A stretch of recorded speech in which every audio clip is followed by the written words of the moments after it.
สบายดีมื้อนี้มากินแกงมีน้ำกันเด้อหรือว่าต้มมีห่อมาทุกคนบ่ว่าหลายอย่างนะมันอยากตั้งกันเด้อแกงมีหอมเศร้าเนาะ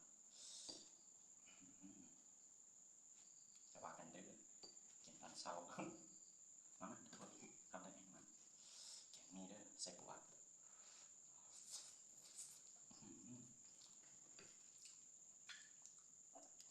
ย้ำว่ามีห่อเด้อพี่น้องเลยพูด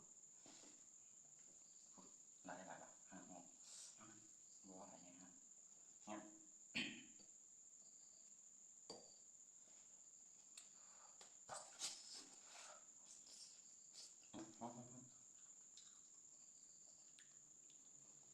คำที่สอง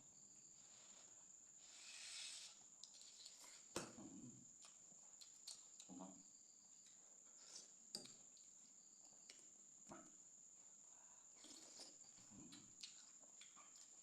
ย้ำว่าห่อเด้อมาเด้อพี่น้องเด้อต้องไปหมดทุกคนเด้อถ้ามันใครเห็นคลิปนี้ก็ขอฝากกดไลค์กดแชร์เพื่อเป็นกำลัง